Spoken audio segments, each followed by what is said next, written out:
এখানে দেখেন একজনে লেখছে, কাফনের কাপড় সাথে নিয়ে আসিস, তোর বউ হবে বিধবা আজকে।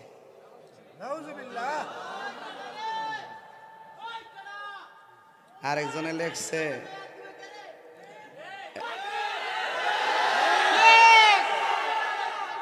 শুনেন,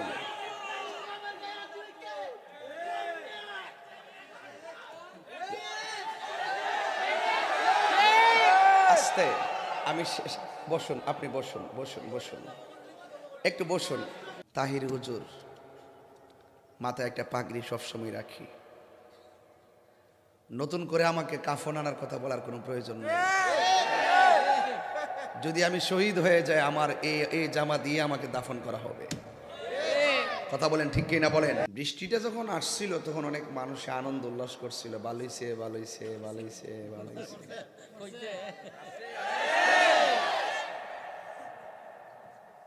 আবার দেখেন আরেকটা জিনিস দেখাই, আমারে মাফি আমার মুরিদ মামুন বলছে যে বাজান বৃষ্টি তো, এই বৃষ্টির মধ্যে আপনি আসেন না আসেন, ফেসবুকে একটি স্ট্যাটাস দেন। পরে আমি ফেসবুকে স্ট্যাটাস দিছি যে আমি ইনশাল্লাহ জলিলপুর আসতেছি।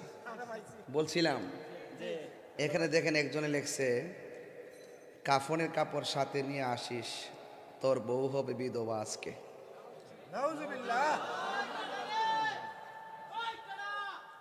আর একজনে লেখছে,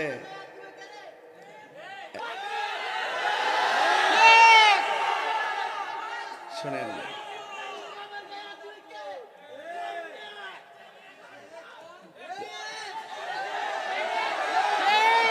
আস্তে, আমি বসুন, আপনি বসুন বসুন বসুন, একটু বসুন।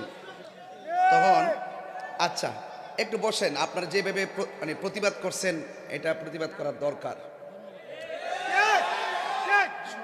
তখন আমাদের একজন শুভাকাঙ্ক্ষী আসিফ খান, সে তখন লেখছে যে হুজুর যখন স্টেজে উঠবে তখন সাহস থাকলে ওইখানে যাইস।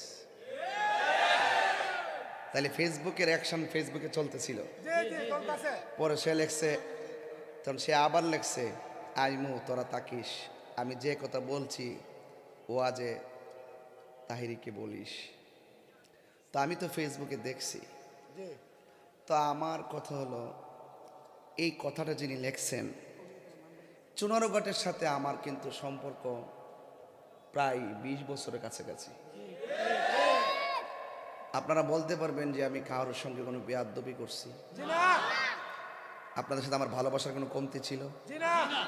আমিও বলতে পারবো গর্ব করে যে আপনারা আমাকে অনেক ভালোবাসেন। আর নাইলে এত বড় ঝড় তুফানের মধ্যে এতগুলো মানুষ জায়গা নাই, কথা কোন ঠিক না বেঠিক? তো সেই জন্য যিনি এই কথা লেখছেন, আমি তাকে বলবো, হায়াত মৌতের মালিককে যিনি লিখেছেন তাকে বলবো যে একজন আলেমের শানে, একজন আলেম ওয়াজ করতে আসবে, তার ব্যাপারে এরকম হুমকি দামকি দিয়ে লেখা মহা অন্যায়, ঠিক না?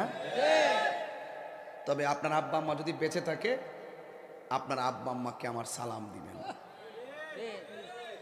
এবং মার পায়ে ধরে সবসময় দোয়া নিবেন।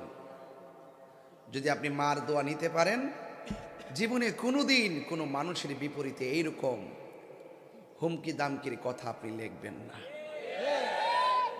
তা আমার মনে হয় আপনার জীবনে মায়ের দোয়ার কিছুটা অভাব আছে, এই অভাবটা পূরণ করে নেবেন। কথা বলেন ঠিক কিনা?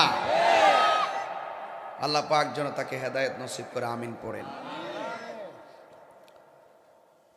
এই স্ট্যাটাস দেখার পরে তো আমি মন চাইছিলাম যে আমি একবারে আকাশ দৌড়াই ঘুরি, কারণ এই সমস্ত বিষয় আদিগুলো আমার জীবনটাই অনেক বাধা বিপত্তি দিয়ে চলতেছে। কিন্তু আমি বাসা থেকে বের হওয়ার পর এটা দেখছি, আমি তাহির হুজুর, মাথায় একটা পাগড়ি সবসময় রাখি, নতুন করে আমাকে কাফন আনার কথা বলার কোনো প্রয়োজন নেই। যদি আমি শহীদ হয়ে যাই, আমার এই জামা দিয়ে আমাকে দাফন করা হবে।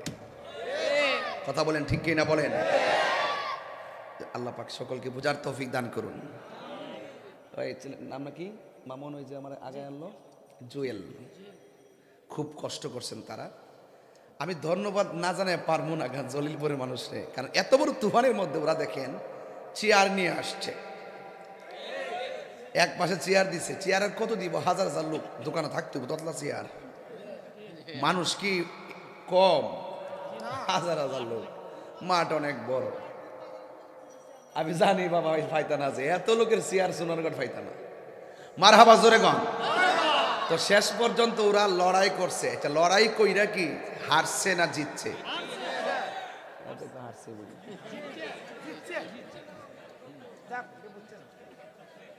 এই বৃষ্টির মধ্যে মাহফিলটা যে খাড়া রাখছে, এটা কি জিতলো না হারলো?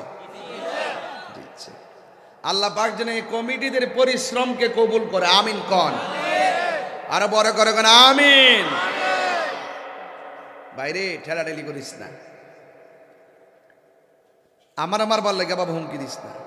যদি ফারস হিম্মত থাকে তাড়াতাড়ি ল, তোরা আমরা মিল্লা যাইয়া ইসরায়েলকে সাইজ করি। এই গুতাগুতি করস দি কই? আজকে ইসরায়েল ফিলিস্তিনে ঢুইকা ঘরে ফালাইয়া লুট মারতেছে। কথা কন না কি লাগে, ঠিক কিনা কর? এই দুইটা রোগ কিন্তু অনেক গরম, ঠান্ডা রাহি। এখন পরিষ্কার কথা, আমরা মুসলমান ঐক্যবদ্ধ হতে চাই কি চাই না? আরো বড় করে চাই কি চাই না? আল্লাহ যেন আজকের মাহফিলটার উসিলায় কবরস্থানের কবরে আযাব মাফ করে, আরো বড় করে কেন আমিন আমিন।